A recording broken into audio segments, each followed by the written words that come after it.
I always forget to take that banner down every damn time. What's going on, everybody? Welcome back to the channel. Big Dog Brett. Thanks so much for tuning in. Don't forget to hit like, subscribe, and share. Got a great show for you tonight. Got a great show for you tonight. First of all, man, what happened to my screen here? Hang on one second.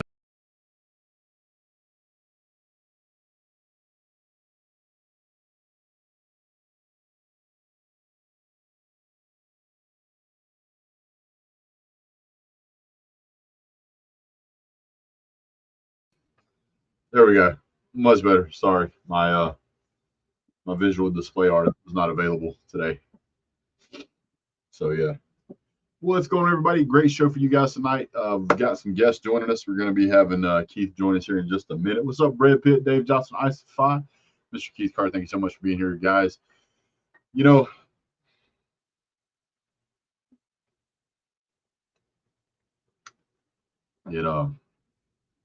it helps if the microphone's plugged in.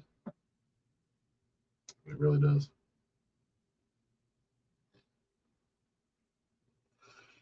Hashtag professional. Can you guys hear me okay now? Got to wait and see somebody respond in the chat here.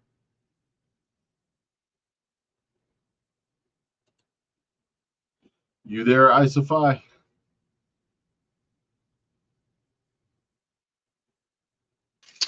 Yes, I'm here. How you doing, guys? How you doing, man? I'm doing good. Yeah. It's likely using a different mic, he says. Let me see if I can get my audio set back up. He is correct. It is using a different mic. Let me see if I can. Yeah, my headset's kind of weird, so your audio is just kind of distorted, but I can still hear you just fine. Testing. There we go. All right. hopefully that fixed it. Let's try now.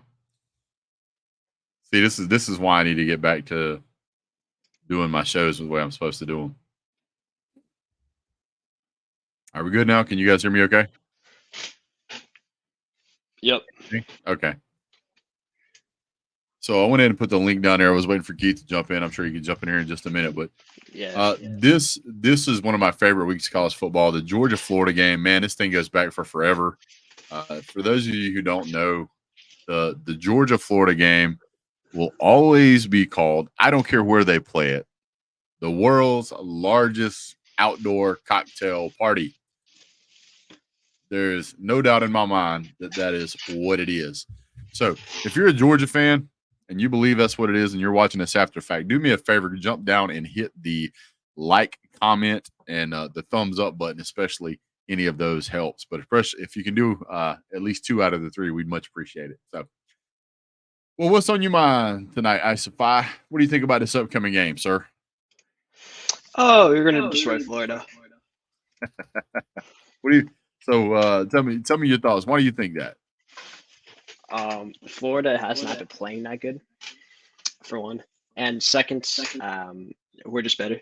I guess we have a better offense, defense all around, and we're just a better team out of town, Florida. Absolutely. We have a better coach in Florida. But I think my prediction for this game is going to be 35-14 or 40-14, somewhere around that. You think 30-14? Yeah, no, 35-14. That's my prediction. Okay. So we're missing Brock Bowers. Have I seen Brock Bowers? No. We're missing Brock Bowers, so we're missing such a key part of our offense. So, like in Auburn, we probably would have became close to losing that game without Brock Bowers. He is so important, and other players have to step up to just to get our offense going again. We need players to really step up if we're going to do a national title charge. Okay. You know, I don't disagree that I would like to see better performance all around from UGA. You know, I mean, I absolutely loved how dominant we were last year running into this time of season. And I think Georgia has the possibility and the capability of doing it now. What I would say, or what I will say, is that I think not to detract anything from Brock Bowers, because Brock Bowers is legendary. Let's go ahead and point that out there. But I would also say that I think a fair amount of what he does is more scheme driven than it is trying to sneak out a 6'4", 6'5" tight end that they're already looking for, So I think it has a lot to do with how the play is drawn up and how they kind of disguise that as more so than a kind of the like a route runner from a wide receiver would be, how they'll put a juke move on or a stutter step, or they'll fake a go route and turn around and catch the ball right behind them as a what do you call it, a back shoulder throw. I think that you can still get quite a bit of that out of Oscar Delp. So I don't think that there is like this like, oh, that player's down, that position's completely abandoned, abandon all hopes of having any passes to a tight end. I think Brock Bowers will do just I think Oscar Delp will do just fine in that role. So. Oh yeah, he'll do great. I've seen him play. He looks pretty good. Yeah, he looks great. So how about our defense though? What's that? How about our defense though? Well, I think our defense is what a lot of people don't understand, or maybe don't know, because they're not stats people, and that's understandable, is that Georgia is actually like 7th ranked in the country in defense. Yeah. Which is really good, right? Because some of those teams that are ranked super high in defense are they're not the teams you're thinking of, right? Yeah. I'm sure Michigan's is up there. Well, Michigan's up there. But you also have to look at the fact that Michigan has played absolutely bunch of nobodies, right? So if you look at total defense, just total defense, what if I told you that Miami of Ohio is one of those teams? You'd be like, really? Yeah. So then you've got Air Force, which Air Force I think is still undefeated. They're number 2 in the country, right? Penn State's number 1, even though they lost to Ohio State. They're still number 1. And then you've got Ohio State and Michigan. So those 3 teams are the cream of the crop right now, or those 4 teams. Penn State, Michigan, Ohio State, and Georgia are the best you've got right now. So this will by and far be the best defense that Florida has seen all season. Oh yeah. By the way, Georgia is also the only team in the top 10 from the SEC. The next SEC team is Alabama at 15, and then Tennessee at 17. So. I think we're just not used to be seeing our like crazy dominant defense from the 21 and 22 season. A lot of veteran players have left, but we still have a good secondary. We still have a really good secondary. And, yeah, man. Well, I'll tell you what I'm going to do, though. I'm going to go ahead and let you jump off. We're going to bring Keith on. Me and him and kind of went over some stuff earlier. We appreciate you having you on. We'll try to get you on again later, man. I appreciate you. Yeah, I got to go study. I'll see you. Sounds good, brother. Thanks again. Goodbye. Later. And now off the side stage, coming to the main stage. Hey, what's up, man? What's up? How's it going, brother? Doing good, man. What's up, everybody? Feels like it's been a while. It's been a hot minute. Listen, I got to be honest with you. Everybody's been asking me, where have I been? And I'll tell you where I've been. I've been in the bed. I hear you. And here's why. So we've been mixing things up a little bit. And I've been putting the littles, because I got little kids. You've seen them on the live shows. I've been putting them to bed at like 8:30. Well, as it turns out, when you get to be over that 40 mark and you lay down in the king size bed and you snuggle up with a couple of your little kids and they fall asleep, most of the time you fall asleep with them. No, that's right. I wake up at 11:30. Oh, I gotta go set the coffee maker.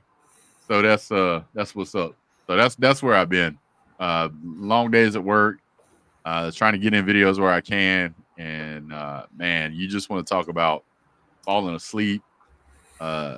Just and been enjoying it. You know, getting like 8-9 hours of sleep for real has been great. But yeah, is what it is. So I'm gonna make I actually put the littles down tonight and got up and still came and did the video. So gotta get back to that. Getting too late in the season to be skipping any more Wednesdays. So I plan on being here more often. So I apologize.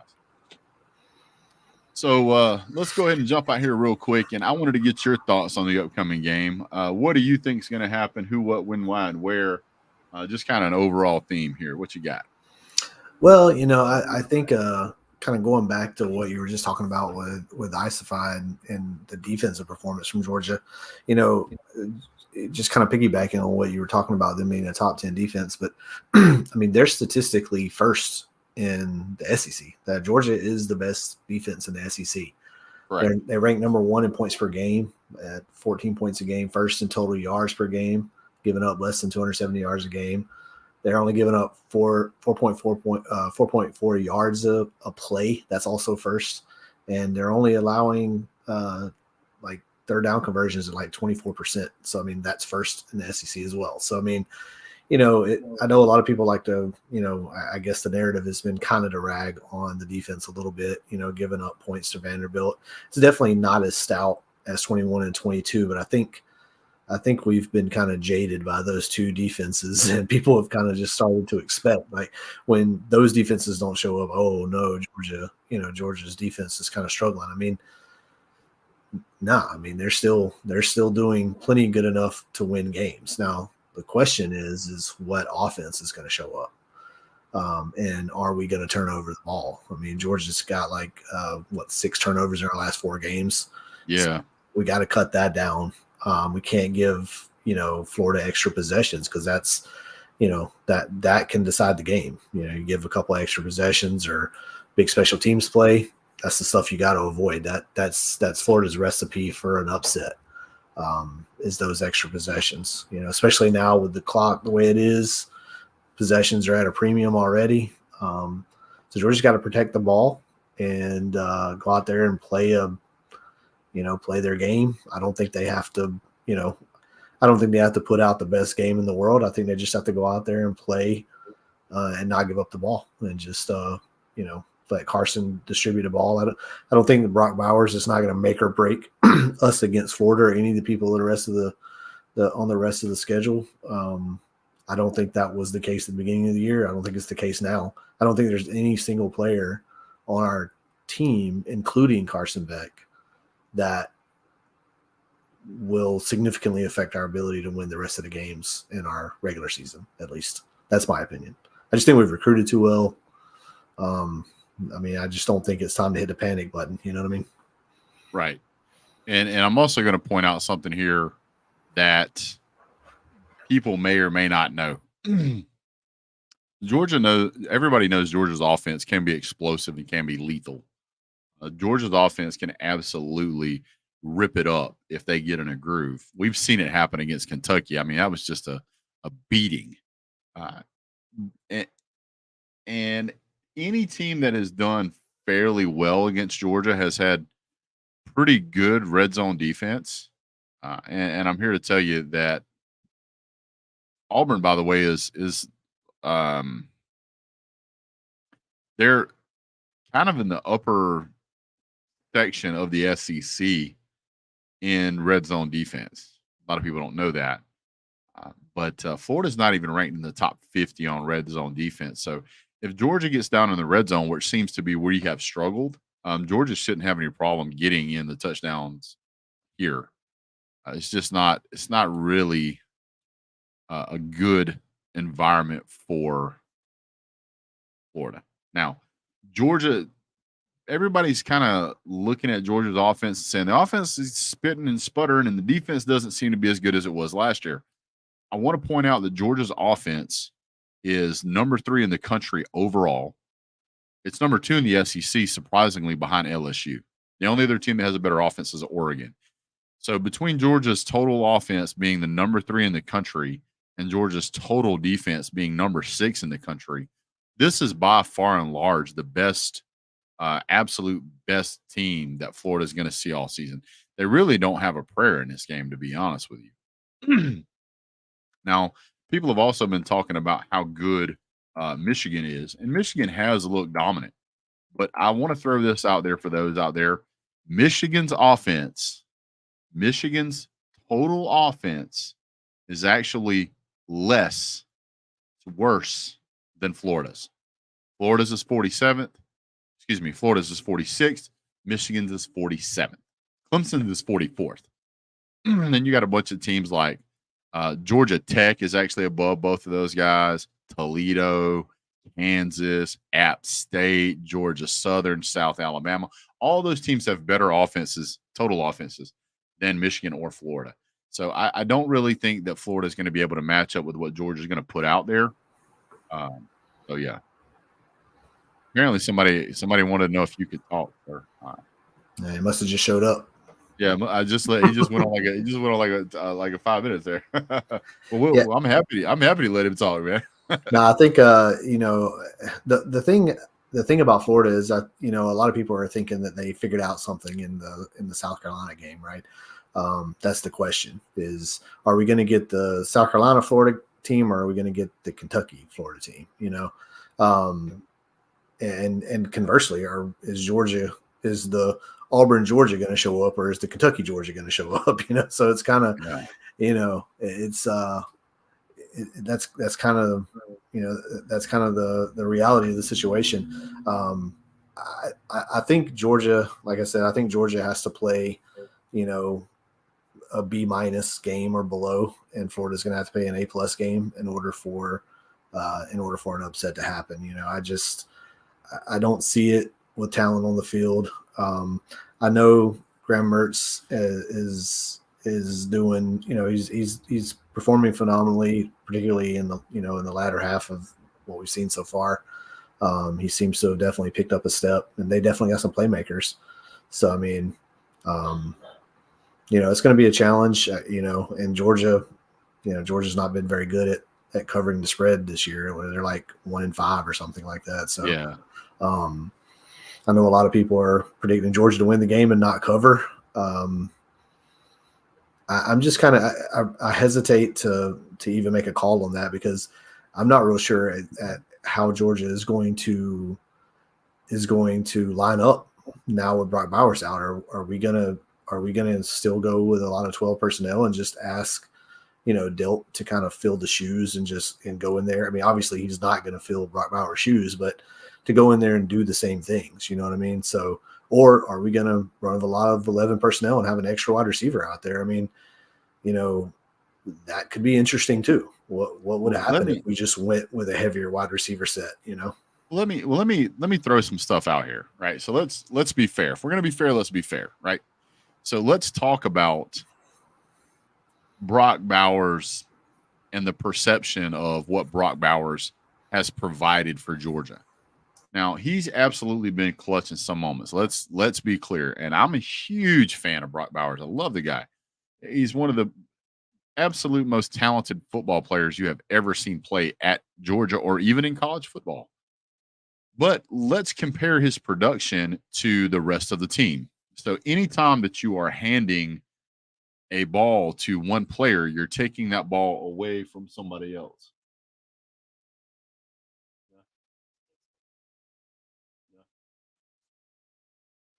Weird. So Brock Bowers, 41 receptions, 567 yards. Absolutely incredible. Rosemary Jack Saint, 18 receptions, 333 yards. Dominic Lovett, 31 receptions, 282 yards. So, yeah, there's a little bit of a drop off there, but it's not like Georgia isn't spreading the ball around. Georgia has multiple players with double-digit catches that are averaging over 10 yards a catch. So, there's plenty of talent there. You have Rosemary Jack Saint, Dominic Lovett, Ra Thomas, Oscar Delp, by the way, filling the same role. He's got 13 receptions for 160 yards. He's averaging 12.3 catches. 12.3 yards an attempt. Brock Bowers is averaging 13.8. Both of them have a 50-yard long. Oscar Delp has 2 touchdowns. Brock Bowers has 4.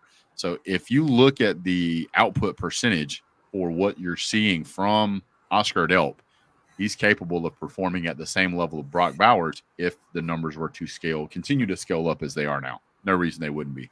Most likely, you're also going to have Lad McConkey back, who hasn't seen a lot of action. We've seen Dylan Bell get in the action, not just running the ball, but also catching the ball. Georgia has a ton of weapons to throw to, and I'm not trying to be rude, but man, I'm kind of sick of hearing Georgia fans saying, "What are we ever going to do without Brock Bowers?" This isn't a Mark Richt team that ran everything off of two players, which was a one good running back and one good wide receiver. This is a team that's well-rounded and solid all over the place. So I just don't really think that the rest of the offense is getting a fair shake. Yeah, I mean, Brock Bowers is definitely a stud, definitely a problem for defenses out there. But we have an abundance of people to catch the ball. I'm not even really worried about his production as far as his numbers go catching the ball. I think Carson Beck relied on Brock Bowers a lot in the earlier part of the season. And, as a security blanket, as he was trying to get his legs under him. But I think he's done that now. I think as long as we can get guys open, he can find those guys and hit them. The problem we've had so far this season is the receivers haven't been able to get much separation. I mean, you look at even a lot of the deep balls, it's the guys aren't running free. They're just not getting separation. But what concerns me about Brock Bowers is, number one, run blocking. I don't know how well Delp is going to step in and handle that role, because Brock Bowers is elite at run blocking. He's elite at blocking in general, but how much has he helped the running game? I mean, we see how much just missing Darnell Washington from last year has affected the running game. I mean, That's one of the biggest reasons our running game has fallen off this year. I mean, we've had a little bit of a dip in talent and availability of that talent at running back, but I mean, having a tight end out there that's 6'8", 300 pounds or whatever he was, 280 pounds. I mean, that's going to help the running game. And Brock Bowers was like that too. He's not quite as big as Darnell, but I mean, not having him out there is huge. And then the other teams have to account for him. The other teams know he's a weapon, so they're going to double team him. They're going to look for him. They're going to shift the defense. And are they going to do that for Delp until he shows that he can burn them? I hope they don't. That's what I'm saying. I think those are the things that concern me more about Brock. It's not the 500 yards receiving or the 4 touchdowns. Georgia can move that production around, but missing the run blocking and just the extra intangible things that he brings to the table and the focus that defenses have for him that they're going to be able to put elsewhere now is the only thing that really concerns me about Brock not being on the field. Yeah, and a lot of people don't know much about Oscar Delp, so I'm going to point some stuff out to you guys. Brock Bowers is a huge man. He's a mountain of a man. He's 6'4", 240 pounds. Oscar Delp, 6'5", 245 pounds. So he's actually bigger than Brock Bowers. He's not. And by the way, he played in 2022. He's played this year. He's played in 5 games this year, I believe. So he's had some experience out there moving the ball around. You're never going to be able to replace a Michael Jordan. You're just not going to be able to do that. But the question is how well does Oscar Delp really have to do to give the offense all they need? I don't think he has to do a whole lot, and here's why. I refer to Kentucky as UGA Junior. They're built. They try to build their program like Georgia. They run the same defensive packages as Georgia. They try to do everything Georgia does. So when you look at those games where Florida played against Kentucky, it was 33-14. They only passed the ball for 69 yards. They ran for 329. Now, Ray Davis is an elite player, but he didn't do that great against Georgia. I think that Georgia doesn't necessarily have to throw the ball to Oscar Delp. We don't have to tear the field up by throwing the ball all around. I think Georgia certainly can. I think Georgia's certainly capable.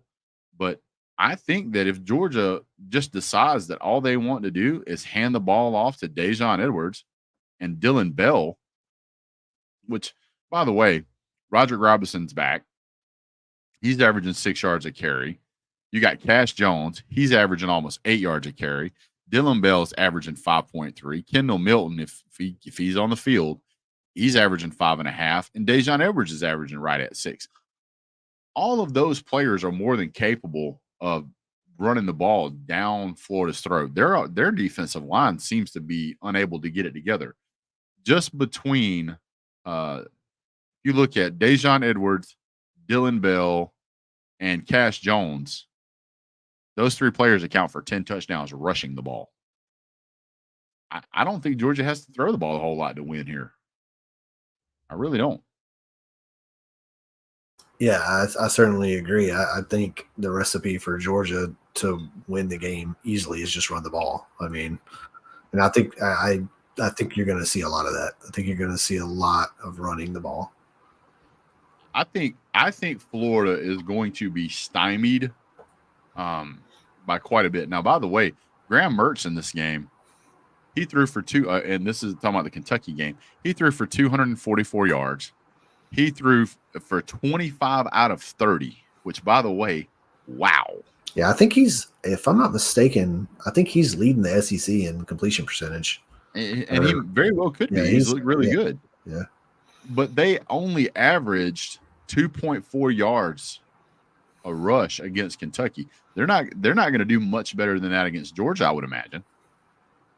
And so you're talking about them trying to throw against a Georgia secondary that is by far way better than what Kentucky has for a secondary. I'm not sure Florida will get 14 points. And I don't really see a way that if Georgia just runs the ball, that they don't do as well as Kentucky. I could see this game. I can see Georgia covering this game easily. I can see this score being 10-38. I just don't see how a lot of people are putting a lot of credit in Kentucky being able to do it, but Georgia not. And they're built very similar. Georgia just has much better players, much better staff. Yeah. I mean, I don't know if you've heard have you seen the Aaron Murray theory about Brock Bowers not being in the lineup may make Georgia's offense more explosive? Not necessarily better, but make them more explosive because they're going to have to basically be a little bit more, theoretically be a little bit more aggressive and they could potentially go with an extra wide receiver out there and with Ladd McConkey out there with Ra and Dominic on the field at the same time. So I agree with that assessment. That very well could happen. I mean, it doesn't necessarily mean they're, that's what his point was. He's not saying they're going to be better without Brock Bowers. That's crazy talk. Right. But you could see more explosive plays from Georgia in the passing game potentially. I want you to read this comment for me, Keith. I just want to hear how you say it. Yes, sir. Florida defense soft. Soft. I love it. Hey, we appreciate all you guys that come in and doing the shows and hang out with us, and you guys show up for the lives whenever I do the fan reaction. If you guys want to, you can go ahead and you can subscribe, of course, if this is your first time here. You can become a member if you want to continue to support the channel. Cool Breeze is one of our resident members, and he has supported the channel for a long time. And I just wanted to say thank you, sir. I really appreciate you helping us out here. Keeps the coffee flowing. Alex MLD, another one of our resident members. He's been around for forever. Guys, it's a couple of bucks a month. It buys your boy a cup of coffee. It's pretty much all it does, but I really do appreciate it. So thank you guys so much for that. Cool Breeze says, Georgia's season starts this week. The week scheduled time is over. I've got to tell you, I'm pretty happy that some of these teams have managed to elevate themselves up enough to get ranked so that when we play them, our strength of schedule looks a little better. I'm so sick of Georgia's schedule is so soft. Well, we can't help that other teams suck. We just can't. But if you want to talk about a terrible schedule, I mean, look at Michigan's schedule all the way up to playing Penn State and Ohio State. I mean, Penn State's ranked number 10. And by the time that Georgia plays Missouri may be ranked in the top 10. Possible. We'll see what happens. But, I mean, Georgia's going to have to play in the SEC championship, and whoever we play there, well, I mean, it's most likely going to be Alabama, which is going to be a top 10 ranked team. So, who knows? Who knows? Yeah.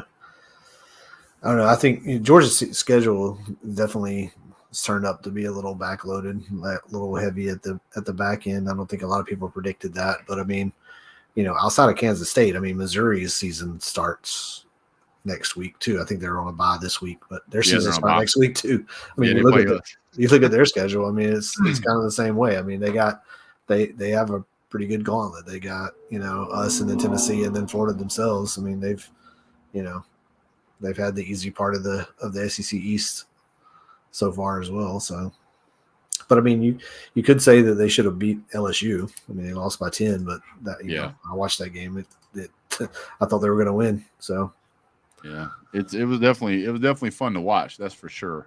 So, now one of the things that I'm looking at in this game, and I think one of the things that we are glancing over, and I think a lot of people are glancing over it just because of what has happened with Carson Beck. I mean, with Brock Bowers, is Carson Beck.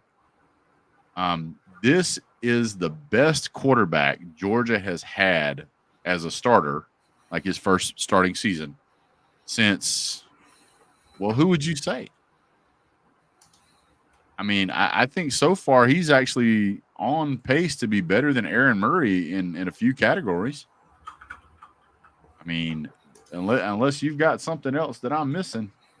No, I don't have those numbers in front of me. I mean, I know he's really turned it on, and he's up there in quite a bit of his numbers. I mean, the only thing that's really holding his numbers back is really total touchdowns and touchdowns to interception ratio. I think he's got 12 touchdowns to 4 interceptions through 7 games. Yeah, he's got 12 TDs, 4 in the INTs. Yeah, it doesn't just jump off the page at you, but right. But his numbers and accuracy and the intangibles with him as well is what's kind of amazing. If you actually watch him, he makes really good decisions and puts the team in a very good position. He's able to read the defenses and decide to scramble and decide to dump the ball. I mean, he just makes really solid decisions. Yeah, and if you go back, and I did a small film study on him earlier in the season, I think that yes, he's gotten better, but I also think our offensive line has gotten immensely better. Because the first couple of games, I mean, this guy was running for his life, and I'm like, dude, what in the world is going on? And we had a struggling running game early on too that didn't really help him out very much at all. That when you can't run the ball and you got a new starting quarterback and first year a new offensive coordinator, it's not surprising that we started slow.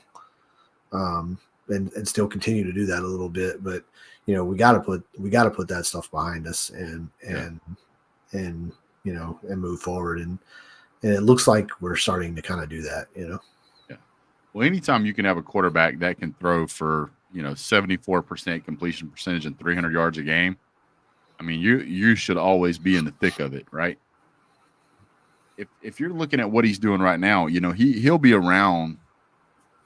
If he continues at where he's at, he'll be around 3,700 yards by the end of the regular season. You throw in an SEC game, and let's just say he picks up another 300 there. That's a 4,000-yard season. This is a 4,000-yard season capable quarterback, and that's without a bowl game. So if you throw in, let's just say a playoff game, you're at 4,300. And then another game for the national title, you could say, a 4,600, 4,500 yard quarterback. That is absolutely stunningly good compared to what Georgia has put out there in the past. I mean, it's just absolutely crazy. Sorry, Jake Fromm, he's better than you. Yeah, I mean, if his touchdown numbers were just higher, that's the only thing that people are, kind of knocking on him is just actually throwing touchdowns. But I mean, his numbers are pretty fantastic. I mean, you compare him to like I mean, I haven't done a stat for stat comparison, but I just went back and looked at like Travis Hunter, from Florida. I mean, Jordan Travis I always mix those up. Jordan Travis from Florida State. Everybody talking about him possibly being a Heisman candidate and all this stuff. And then you go and look and, statistically speaking, I don't have his numbers in front of me, but like yardage and things like that. I mean, Carson Beck is at or exceeding what he's doing, so. Yep. So I want to, since it's a Georgia-Florida game, go ahead and give you guys a little bit of history on this. The Georgia-Florida game will always be the world's largest outdoor cocktail party. And for those of you who don't know, they actually split the stadium in half as far as fans, colors, and seats and things like that. So one half of the stadium will be orange and blue, and the other half will be red and black. And it's really an amazing thing to see. So if you watch it on TV, look, when they pan the crowd, pay attention because you'll get to see it. The rivalry started in October 15th of 1904. Florida fans and the Florida administration want to tell you, they would like for you to believe that the first meeting was November 6, 1915. That's what Florida would like for you to believe. But when the University of Georgia played the University of Florida, the first meeting was 1904, and Georgia won that game 52-0. You can rest assured that if Florida would have won that game, they'd have wanted to claim it as the first one. So the largest victory between the two, the largest gap is 75-0. That was Georgia over Florida in 1942. And the longest streak, both are tied at 7, 1990 to 1996 for Florida and 41 to 48 for Georgia. Wow, that was a long time ago. Georgia currently on a 2-game win streak. And let me see here. Grab this, pull this down. And Georgia has won the last 5 out of 6 games. So Georgia's in firm control of this. Billy Napier's never beat Georgia. What was the previous coach? Was it Muschamp? Muschamp beat Georgia one time. Mullen. Yeah, Mullen beat Georgia one time. And then after that, I mean, Georgia is the reason Florida coaches get fired. I hate to tell you that, but that's the way it is. Well, yeah, I mean they prepare for the Georgia game 364 days out of the year. Yeah, they could prepare for the Georgia game for 364 years. They're still not going to beat Kirby Smart. I'm just saying. Georgia's been on a tear. Georgia's going to continue to be on a tear. There doesn't really seem to be any downward momentum from UGA right now. You could say that Georgia's defense is not as good. Statistically speaking, it's up there. You say Georgia's offense is not as good. Statistically speaking, it's better than it was. So I think we're just all kind of spoiled with what we saw last year. Georgia's going to go out here and dominate this game. I don't see any way Florida wins this game. Barring the unlimited turnovers and everything that can go wrong, will go wrong kind of mentality. Georgia should walk out of here. In my opinion, I'm going to put the score 38-10. I know that makes me sound like a homer. I get it. But I'm looking at what Kentucky did to Florida, and I don't see how Florida has changed anything to stop it. Your thoughts? Yeah, I mean, it's, I'm not that aggressive on my score. I'm going 35-14. I think Florida gets 2 touchdowns. I think Georgia stays comfortably ahead in this game. I don't predict us playing from behind. I think we're going to get quite a few stops. And like I said, as long as we don't turn the ball over, that's the only thing I'm afraid of. We got to stop the turnovers. It seems that we're a little turnover happy. I mean, we literally gave Vanderbilt a touchdown. Yep. Last week or last game. So, and I think we did that, in the game before that as well. Just gave away points. Yep. So I mean, if you look at the defense and look at what the defense has done, despite some of our turnovers, it's it's a little bit more impressive than the actual numbers show. So yeah. I'm going 35-14. I think that covers, right? That's 35. It's 21 points. Yeah. So yeah, you're good. Yeah, you're good on that one. I'm predicting a cover. I know Georgia hasn't done it yet, but I do think that not having Brock Bowers in the lineup is going to shake some things up. I think I think the same thing that we're doing as fans, where we're not quite sure how Georgia's going to approach the life without Brock, is also in the minds of Florida. They don't know what they're going to get. Do you prepare for the 12 personnel and the running the ball with 2 tight ends and running Delp out, feigning the blocks and running him out there and having to watch out for him, or is Georgia going to come with 11 personnel and just try to scorch down the field? I mean, they literally don't know what to prepare for. Yeah. So I'm good with that, and I think we out talent them. I think we'll play well. I completely agree that Georgia's going to out talent them for sure. I also agree with what Texas rocks, and I have to keep saying I can appreciate the artwork in your avatar, sir. That is outstanding. I was trying to look at it. I didn't realize you had it up on the screen. Yeah. He said the Red River Showdown is better than a cocktail party. I mean, you guys got to get to cheat. You got like the Texas State Fair going on and all that stuff too. I mean, it's a little bit, bit better of a party. I agree. I gotta tell you, there's one aspect of that I really like, and it's that the stadium is actually in 2 different states or 2 different counties or something like that. It's like 2 different places. It's pretty cool. So I think that's really cool. But yeah, you guys get a little help from another place there. I'm just glad that when they move over to the SEC, it looks like they're going to preserve that. So that's cool. Yeah. What's up, Gino? I do want to point out something though, and I want to get your opinion on this real quick because it's kind of been a hot topic here lately. What is your opinion of all of the information that we are now hearing coming to light already from the Michigan allegations? I was wondering if we were going to talk about that. Yeah, we got to talk about it. So, I mean, we kind of had a discussion about this already. I mean, there's a rule in the books, and if everything that appears to be true is actually true, and, I mean, all the evidence that we've seen so far, I think you can pretty much go ahead and say it's true that they were scouting teams ahead of time against the bylaws of the NCAA, which has been in place for over 20 years. Yep. Then they are cheaters. And, that word, you don't use that word lightly because what they're doing, all teams probably do some version of it. I'm not going to say, I know a lot of people are saying all teams are doing it. I'm not quite so sure that all teams are like sending people out to record the sidelines in person at games. Now,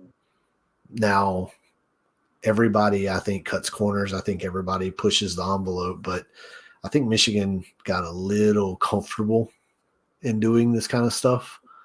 And they got caught with their pants down, which is interesting because they knew they had the magnifying glass on them. So why would they continue to do it? But what's interesting to me is the nature of this cheating, like we talked about. The university has suspended Connor Stallions, but that's not really enough. Like if you're trying to distance yourself from this, he relayed the signs to the coordinators. They called the plays and put them in the game. So really, who's really more, more at fault here? I mean, they called plays based off of what he was saying that went into the games that affected games and affected outcomes. And I don't see any way that the coaching staff doesn't get suspended. I think it's going to crumble down. And what's also going to be interesting is the playoff committee votes after this week. And those are made up of representatives of member colleges, of other colleges. So, I mean, I have to ask myself, if I was a voter, would I vote Michigan in my top 4? I don't know if I would. Not with a cheating scandal hanging over their head. I got to tell you that, in which me and Keith kind of talked about this a little bit on the phone the other day, and I'm gonna tell you guys 100%.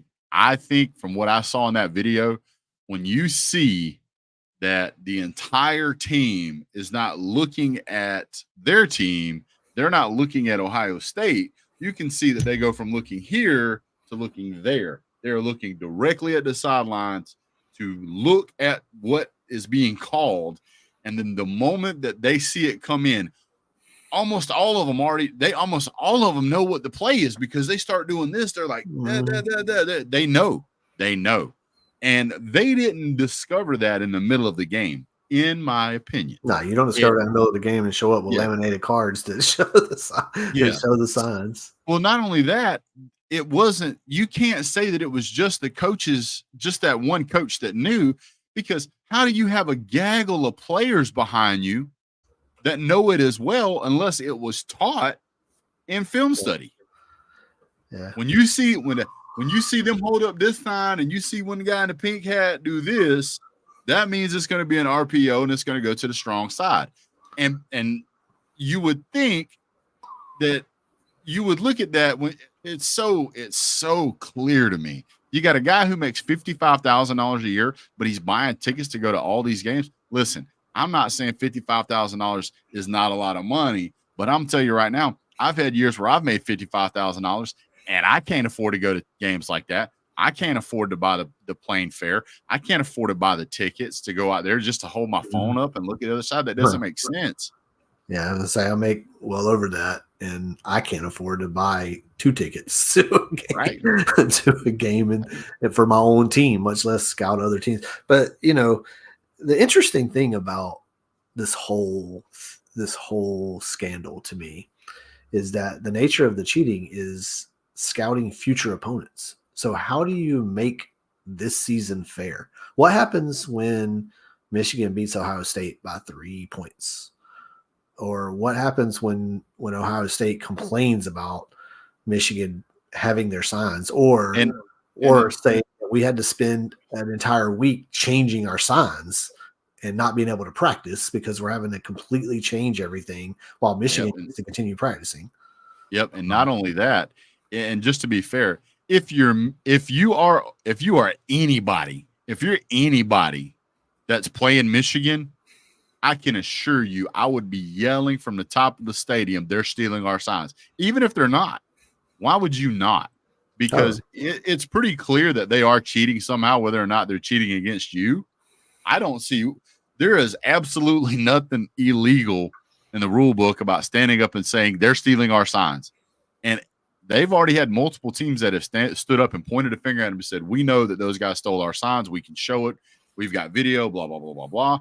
They've got video of this guy at the games recording the whole time. I mean, it is pretty apparent that they were stealing. And so you're going to have the stigmatism. And unfortunately, the ones that are going to suffer the most are the fans and the players. I don't care if a coach gets fired for cheating. I don't care if an admin staff or an analyst gets fired for cheating. It's the players that didn't do anything wrong, that maybe they didn't know, maybe they did. Who cares? Those guys are they're at the mercy of what their leadership does. Now, that having been said, I have never seen a low-level analyst run around and follow around the head coach, the defensive coordinator, or the offensive coordinator like a puppy with laminated cards in all my time. What I have seen is one guy run around and hold on to Kirby Smart's belt to keep him from running on the field. But that guy, he didn't have any play cards. He wasn't showing the coach nothing. So I don't get that. That looks strange. I do think that the NCAA is absolutely going to drag their feet. They always do.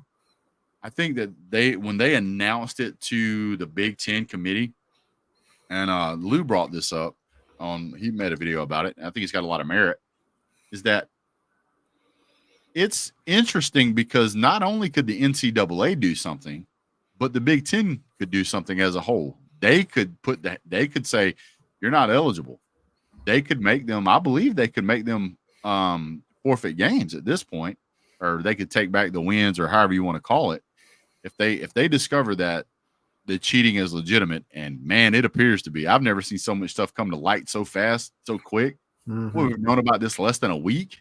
And there's rumors that the NCAA already has like just a bunch of video evidence from these games where they've captured people at these games and these alleged seats recording it. So I think there's already just a boatload of evidence to support what's happening here. And, unfortunately, I think you're right. I think the NCAA is going to drag its feet, and Michigan's going to get to play out the rest of this year as a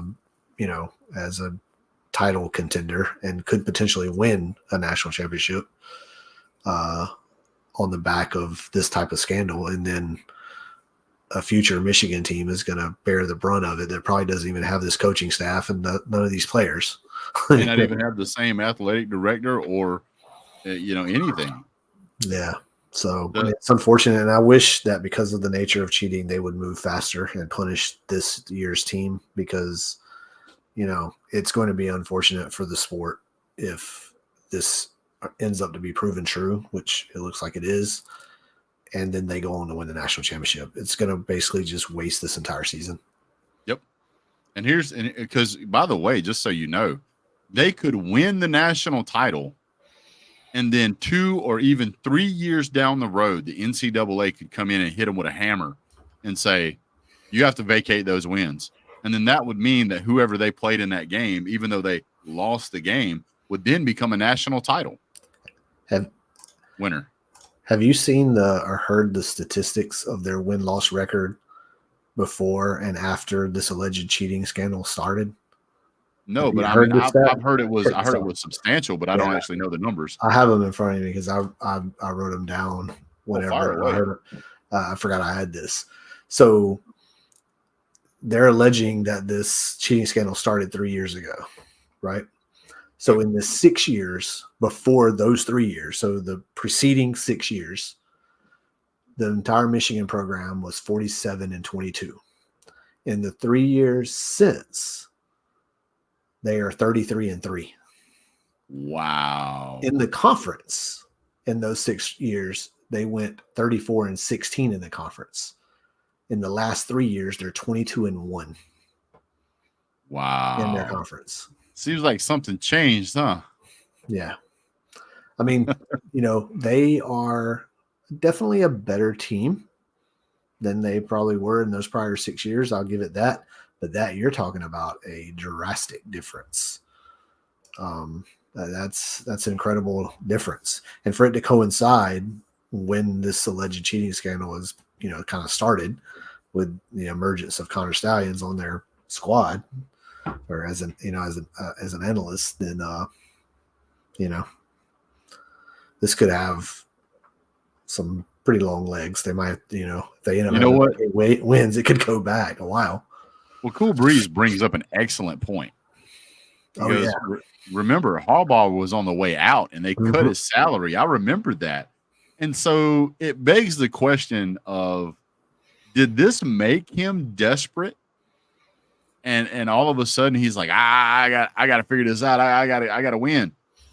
And so he's got this guy who's like, hey man, I can pick this stuff out, no problem. He's like, all right, let's get to it. And by the way, teams have said that this has been going on for years now. This is not new. This didn't just happen this year. This has been going on for years. So wouldn't this mean that if they get caught with this, that they may potentially have to vacate their Big Ten championship last year?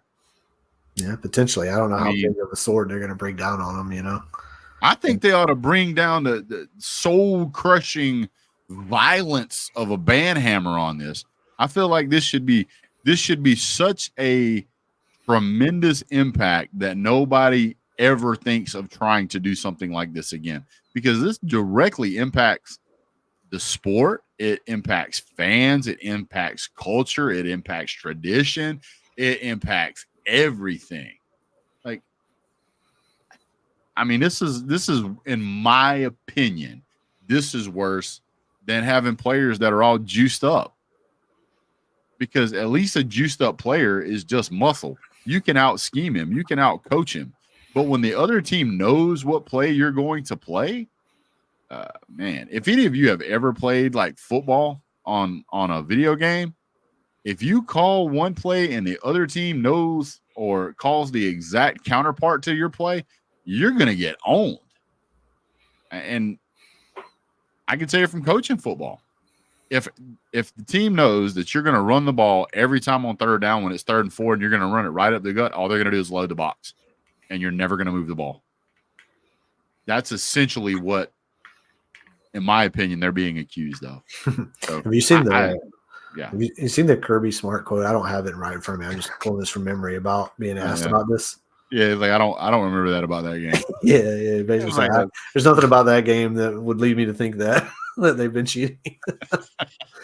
Such a great. It was like if they were cheating, it didn't matter. Yeah.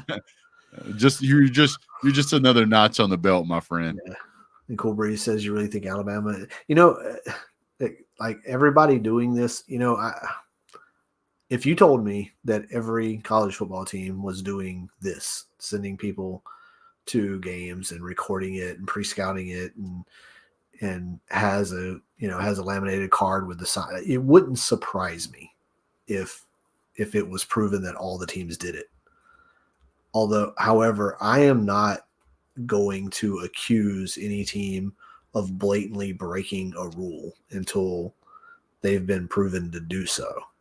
And that looks like what we're getting here with Michigan. I mean, I'm even tiptoeing around saying that they're cheating. It looks like they're cheating. They're cheating. It absolutely looks like they're cheating. Now, I absolutely think every team does everything they can right up to the edge of the rules and probably oversteps them periodically to get a competitive advantage. And, and if teams are doing this, then sometimes there's a fall guy and it makes teams stop doing this. And unfortunately, it looks like that might be Michigan. But it's kind of their own fault because Harbaugh had already brought a lens onto that program anyways at the beginning of the year by being suspended for whatever it was, some type of recruiting violation. Yes, I mean, you got to – if you're going to cheat, I guess, you got to be able to be a little bit better with it. I mean, all the evidence that they have too, it's obviously they weren't even trying to conceal it. It's almost like they didn't even know it was against the rules, which frankly, I didn't either when I first heard it because, I'm not the biggest fan of that rule in the first place. I'm kind of on the Desmond Howard side of it. I think if you're going to put your signs out there for everybody to see, you're kind of taunting me to not figure them out. And if I do it, then that's on you, bro. I mean, that's just the way I feel, but it's a rule. And if you broke it, you cheated. So and there's rules I don't like, right? Like I think that when a quarterback runs, he should not have the option to slide. I don't think that should be a rule. I think it's the dumbest damn rule there is. I agree. If you are running the ball, if you're running the ball, you're a runner. He's a runner. He's a drag star. And if you get lit up by a linebacker, well, you ran the damn ball. That's football. So what I think quarterbacks are now taught is that some quarterbacks, not all, that you run as kind of as far as you can, and when you start to see that guy commit to crash into you, then you slide. His energy and his momentum are already dictated to run into you, and so now there's an extra penalty added onto it. I think that is a terrible rule, but it's a rule. Yeah, and so we have to play by the rules that we've all agreed upon. Absolutely. And here's the thing. There's this saying that's been around for forever. If it feels like it's probably not right, it's probably not right. And going to other stadiums and recording sidelines to try and figure out what plays they're calling so that you can counter call them, you gotta be like, this doesn't exactly seem like in the spirit of fair play. Right. It's definitely not. And that's the key words, right? It's not in the spirit of fair play. It's very much like Spygate with the Patriots. It's kind of along the same vein. They were recording the sidelines from their sideline with unauthorized recording device. It's kind of the same thing, Jenna said we need speakers and helmets. I agree. I completely agree. And even 100%. if you go to the NFL rule, right? And maybe there's a football purist in the chat that can tell me why this isn't a thing, but I know the problem in college, a problem in college with just having the quarterback and just having the Mike linebacker or whoever mic'd up. I know it's one way, and I know there's already regulations about there being a certain time on the play clock. I know you can't call in a play immediately after the previous play. Like you have to wait until I think there's 20 seconds or something like that on the play clock before you can actually talk to the quarterback. And that keeps them from just calling in a play and just bam, like just running the defense over. So there's regulation in there that kind of slows it down. But why is it, and in college, you don't want to put that burden, I guess, on the quarterback, on a kid to relay, to do all that relaying. The call goes into him, relay it to the whatever. So they go to this signal and the signals from the sideline so that all members of the offense get to play at the same time. They all just look over there, they see it, and they line up. Why can't we just put mics in all the helmets? Like, why is it got to be just one person? I mean, I'm okay with teams being able to get their play in and get in the correct play, and let's just line up and play football. I don't really care about the meta game of being able to get the play called, being part of it. Like, well, call the play in, let them all get the play in their helmet, line up and play football. I mean, here's the thing. Everybody on that field, on the sidelines, has headphones on. They're communicating with the offensive coordinator in the booth. The offensive coordinator is communicating with the video camera guy because they're back in video. Like, hey, did he really fumble the ball? Did we need to hurry up and go to the next play? I mean, do we need to get a snap off? What do we see? Do we need to challenge this? Like, all of that is going on. The only people that aren't communicating is the people playing the call, or the people making the calls on the sidelines, and the people calling the plays on the field. That's the only people that aren't communicating. Yeah. And in the NFL version, it's one way. All of that stuff is simultaneous. The frequency is known. It'll simultaneously broadcast and is recorded. All of that is monitored, and so it's not like you can do anything sneaky with it. You would get busted immediately. And this is all technology, by the way, guys. This is all technology that's been around since 1996. They've been doing this since 96 in the NFL. So it's been around almost 30 years. What are we doing? But what's the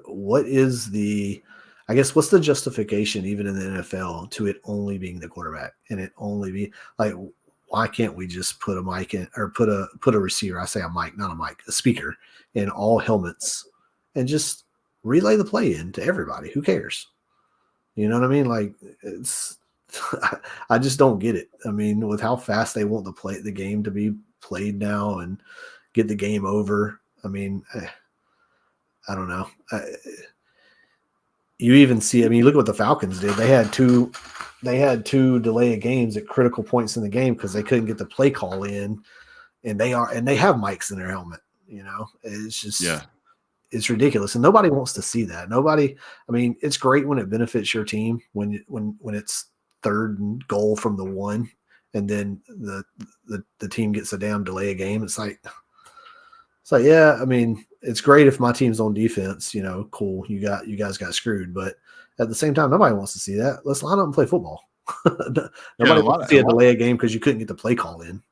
I mean, I get that you could maybe say there's some nostalgia to it. Okay, fair. But show me where in 1942 you had 103,000 screaming fans and strobe lights and, loudspeakers and everything going on to the caliber that we do now. We didn't have that. We didn't have any of that. So there's some things you have to adapt to. I mean, they used to wear leather. You can't even hear in the huddle. And in the huddle, you can't even hear the quarterback standing next to you. And you see the quarterback so many times in college football, particularly because it's so loud, where they walk around to every lineman and like say something to them, like in their ear, basically, because you can't hear anything. Cool Breeze. I don't know that it would negate stadium advantage, and it might negate what you would say some of it, but it's not going to negate the part that really matters. And the part that really matters is that when a crowd is super into it and you're rocking 115 plus decibel, you can't hear the clap. Yeah, it's not the relaying of the play calls in. They do that silently already with the signs on the sideline. I mean, they already get that. It's the line, it's the adjustments at the line that still have to be done verbally. Yeah. And that's always going to be the case. I mean, even if it's so loud in there, and I don't know if you've ever been in a stadium where it's 115 or 118 decibel, it's like you're standing next to a jet. It's so loud that you feel it. Like it vibrates the ground. The air feels like it's vibrating. And when you've got that much energy going on, people trying to snap a ball, you're trying to hear a snap count or see a snap count, you're trying to react to it. It makes it really tough. Yeah. I just like, I don't know. I don't have a problem. I guess I've just always lived my life as a college football fan thinking that every team was scouting the sidelines and trying to steal their signs, and that changing the signs up was something that you had to do. Because, I mean, I grew up playing baseball, right? Your third base coach just flashing signs. I mean, every game you got a different indicator or something. You would change your indicator up or something where it's not the same, Well, there were times whenever we were playing, I mean, and this is a little league, there were times that we would come from offense and go into the dugout, and our coach would go, "Hey, look, I don't know what y'all got to do, but you can't use 1 for fastball, 2 for curveball, and 3 for outside anymore. They figured that out. You've got to change it." Like, that's the middle of a game in Little League, right? Yeah, I was surprised. I didn't even know it was a rule, to be honest with you. But if it is, I'm sure, all the teams, you can't punish, even if you think all teams are doing it, that can't just be okay, because there are some teams just by default that are not doing it because they want to do things the right way. Not every team is cheating. And so if not every team is doing it because they wanted, that's what sucks about being the honest man, right? You don't want to screw the honest man just because everybody else is dishonest. You don't want to become the odd man because you're the honest one. That's what stinks about a rule like that. It can't just be okay because everybody's doing it. Well, you also got to throw into the mix that doing something like this is an orchestrated, expensive, time-consuming event. Where did the money come from to send him to exactly? So I mean, if you figure one, let's just say that you're Michigan, right? And let's say that you want to scout Big Ten teams because you want to win the Big Ten, teams that you should absolutely kill, right? So let's say that you got Rutgers, Nebraska, Minnesota, Indiana, Michigan State. That's 5 games, right? So we'll say, okay, Penn State, because we definitely going to play those guys. Ohio State, definitely going to play those guys. We might see Alabama in the playoffs. We might see Georgia in the playoffs. So that's 2 more teams. All right, well, this year you also got to take a look at potentially Oregon, UCLA, and this, early in the season. Not UCLA, USC. Then you got Washington, because they were looking good. And then you got what? Whomever else you want to throw in there. You're talking about 13 or 14 different football games that you're going to want to scout. And that's if you only scout them one time. Yeah, you got to do it. You got to do it a few different games in order to reverse engineer their signs for sure. So let's just say on average 3 times, right? You got to see each team 3 times to really get a good feel. So that's 35 football games. 35 football games at, let's just say $100 a ticket. That's $3,500 easily. That's not counting airfare. That's not counting food. That's not counting lodging. I could see that number easily being, $25,000. And that's just assuming that you bought 1 ticket. Yeah. I mean, one ticket per go. I mean, they know for certain that there was 2 tickets bought for the Ohio State Penn State game. Read that for me, Keith. Who isn't cheating, Vanderbilt? Yeah. Hey, man, Georgia's not cheating, right? What are you talking about? I think that when you look at teams like Alabama, like if you told me tomorrow that Alabama was cheating, I would be floored. Because I don't believe they have to cheat to win. If you told me tomorrow that Tennessee was cheating, I'd be like, okay, maybe. If you told me tomorrow that Oklahoma was cheating, I'd be like, I don't know. If you told me tomorrow Texas was cheating, I'd say probably not. Told me Oregon was cheating, I'd say probably not. But if you told me that all of a sudden South Carolina started winning every game they played by a huge margin and they used to be trash, and it all happened whenever this guy come on their staff, I'd be like, yeah, they're probably cheating. So I don't think all teams have to cheat. I don't think most teams cheat. I think most teams don't cheat. I think most teams are not that interested. I think like UT Martin doesn't care about cheating. They're not going to steal signs against Georgia. Why? They're going to get killed anyway. Same thing with Ball State. Same thing with UAB. I don't think Georgia Tech would steal signs. As much as I dislike Georgia Tech, I just don't feel that way. I feel like you have to be a team that's got enough skin in the game for it to matter. You have to have a team that has enough or lack of moral culpability to stop themselves from doing it. And that's something that we didn't talk about either, is that you're going to have teams that are going to push the envelope, which was what you talked about, Keith. You got teams that are going to want to push the envelope, and that's great. But then there's that moment, right? It's like it's okay to look at a pretty girl, and it may even be okay to hug a pretty girl, right? But if you hug her a little too long, you're kind of crossing a line. But it feels good, so next time you hug that pretty girl a little bit longer. And I think that's what has happened here at Michigan. I think that there's certain times whenever sign stealing, as we may call it, is allowed and permissible and is 100% above board, and that's fine. But I think that Michigan took it too far, and I think they got caught. And I think now it's, well, you got to pay the piper. You've danced, and now you got to pay the piper.